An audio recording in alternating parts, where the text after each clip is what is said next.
Ce matin, donc à l'occasion des rencontres architecturales afro-méditerranéennes, Monsieur Kassaïd Kaloum, donc président de l'Union africaine des architectes, et l'objet de votre réunion ici en Tunisie, au-delà de cette dimension africo-méditerranéenne, c'est autour de cette question un peu futuriste ou d'actualité, ça dépend comment on voit les choses, cette question du digital au service de ce double métier, toute cette activité. Et on parle d'architecture 4.0. Déjà, bienvenue. Encore une fois Merci. en Tunisie, et peut-être avant même de parler de cette thématique, bien évidemment peut-être les intérêts, pourquoi cette Union africaine, quels sont vos sujets de prédilection, sur quoi vous essayez de travailler au quotidien pour le bien-être bien évidemment de cette profession. Voilà, merci beaucoup. J'en profite d'ailleurs pour vous remercier pour l'invitation de 1. Et nous célébrons aujourd'hui, le 23 mai, les 42 ans de l'Union des architectes d'Afrique. Voilà. Ah bah voilà, excellent timing. C'est un excellent timing. Le flair de... Voilà. Et voilà, donc l'Union des architectes d'Afrique, donc comme je l'ai dit, 42 ans, ça veut dire 1981, le 23 mai, se réunissent un groupe d'architectes pour mutualiser leurs connaissances, mutualiser leurs compétences et surtout défendre les intérêts de la profession dans toute l'Afrique. Par défense des intérêts, donc c'est vraiment donc de favoriser la passerelle intra-africain ou intra-africaine entre les différents pays membres. Donc ça c'est l'objectif premier. Et favoriser cette passerelle, c'est au travers des différents objectifs de notre union, qui sont des objectifs de formation, pratique professionnelle, recherche et technologie, culture et patrimoine à l'intérieur de l'Afrique. Voilà. Et nous fonctionnons sur base régionale, donc il y a 5 régions dans l'Afrique, la région nord, sud, est, ouest et centre, qui sont les régions et les sous-organisations qui reprennent un petit peu celle de l'Union africaine, donc qui se trouve être notre chapeau politique au niveau de l'Afrique. في كلمتين بعجالة ما تقول عندهم تحديات يخدموا على مواضيع كما التدريب كما التكوين معناتها التحسين من وقاع المهنة مواضيع تهم البحث تهم التكنولوجيا والعمل نتاعهم مقسم على 5 جهات دونك المنطقة الشمالية المنطقة الجنوبية الشرقية الغربية ووسط افريقيا. Alors cette thématique, ce challenge de l'architecture 4.0 qui peut englober plusieurs... Moi, s'il y a une thématique qui m'est chère, c'est l'avenir des villes aujourd'hui. Je pense que l'architecte a un rôle essentiel à jouer. Parfois, malheureusement, il n'est pas écouté, il n'est pas sollicité, ou alors il est sollicité, mais ses travaux sont modifiés. Parce qu'aujourd'hui, je pense qu'il y a un gros challenge sur comment les villes africaines sont en train de se développer et parfois l'urbanisme fait défaut. Enfin, oui. tel qu'on le veut, tel qu'on le souhaite en tant que citoyen. Exact. Donc, je reviens d'abord à l'architecture 4.0. On les a considérés comme des journées de réflexion, parce qu'il n'y a pas de réponse. Il n'y a pas de réponse formelle, il n'y a pas de réponse définitive sur le devenir de l'architecture. Mais il faudrait de constater que nous avons atteint la 4e révolution industrielle, et cette révolution, elle est éminemment technologique. Et on se posait la question de savoir où est la place de l'architecte homme dans cette architecture ou dans ce monde qui se digitalise, est-ce que la machine va remplacer l'acte de l'architecte en tant que tel? Et c'était l'objet des réflexions. Il y a eu des conférences qui ont démontré qu'effectivement, quand vous allez sur Google, par exemple, je paraphrase mon ami Faini, vous tapez Smart City, vous regardez images, l'homme n'est pas présent. C'est une ville sans homme, sans humanité. Donc, est-ce que c'est vers là où on veut aller? Point d'interrogation. Voilà.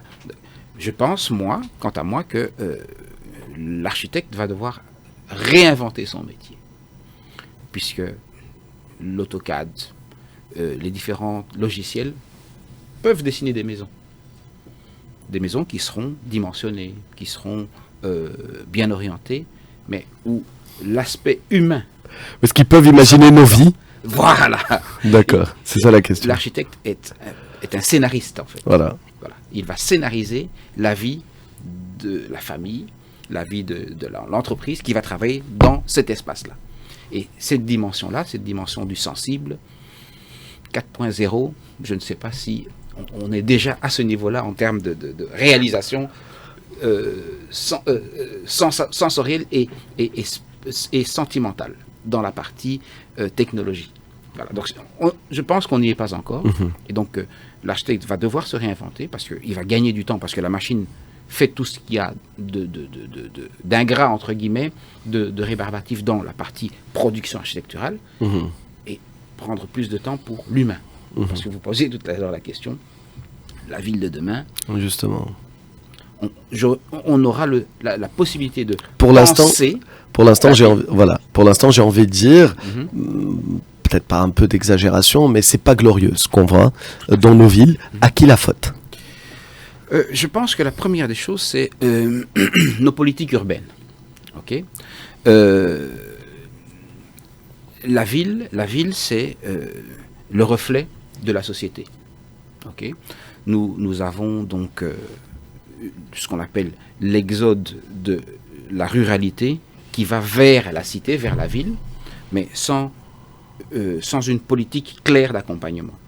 Okay. Sans une politique claire d'accompagnement, on se retrouve avec des villes encombrées, des villes, pour venir ici, nous avons eu des embouteillages. Pourquoi? Parce que tout le monde se concentre vers le centre pour une quantité d'activités qui ne reprend pas le nombre de demandeurs. Vous voyez? Donc voilà, donc, on a ce danger-là. Je crois qu'on doit repenser à étendre la partie ville, la partie centre-ville, et à développer le côté rural, de manière à ce que on puisse continuer à produire au niveau de nos villages, au niveau de nos zones plutôt industrielles, au lieu de venir se concentrer dans ce qu'on appelle le microcosme administratif du centre-ville. Alors, il y a quelques interactions, je ne sais pas si on va pouvoir toutes les passer, mais s'il y a une question avec laquelle j'aimerais terminer cette interview, c'est la question des attentes de ce grand rassemblement. Parce que nous, on avait le choix, on a vraiment voulu qu'il y ait avec nous, et merci d'avoir accepté notre invitation, le président de l'Union africaine des architectes, mais il y a le président de l'Union internationale, il y a tout, je pense, tous les niveaux d'organisation, d'architectes régionaux, etc., continentaux, etc. Quelles sont nos attentes pour ce continent à travers ce forum qui est africo-méditerranéen? Ok. La première des choses, c'est force est de constater que les autres continents, l'Europe, l'Asie, les États-Unis, sont des continents construits. L'Afrique est à construire. Donc ça veut dire que demain, le nombre d'architectes qu'il y a au niveau mondial va se déverser sur l'Afrique parce que c'est là où se trouvent les grands challenges de construction. Et nous, architectes africains, devons nous préparer à cette invasion, cette concurrence qu'il va y avoir avec les architectes étrangers qui viendront probablement avec des consortiums, avec des financements déjà établis et vont vouloir supplanter quelque part l'architecte local qui, malheureusement, vais-je le dire, n'a pas les mêmes contacts au niveau des financements. Donc les gens vont arriver avec des projets clés en main pour imposer une architecture, pour imposer des architectes, pour imposer éventuellement même des entrepreneurs étrangers pour venir construire dans nos pays africains. Je prends l'exemple de la RDC où la ville devient une ville, quartier libanais, quartier chinois, quartier indo-pakistanais, tout simplement parce que c'est eux qui, aujourd'hui, investissent dans nos propres capitales africaines. Faut repenser tout ça. En tout cas, il y a des challenges impensables. Par exemple, la RDC a ses propres challenges que nous on n'a peut-être pas aujourd'hui, mais on en a d'autres. Et puis c'est pour ça qu'il y a ces rencontres afro-méditerranéennes ou peut-être même à l'avenir des rencontres africaines. En tout cas, vous êtes toujours les bienvenus. Et on vous remercie vous d'avoir accepté notre invitation ce matin en tant que président de l'Union africaine des architectes. Je rappelle aux auditeurs, M. Kassaïd, qui nous vient de la RDC, comme vous le disiez. Shukran. Merci beaucoup, shukran à vous. Merci. فاصل قصير مع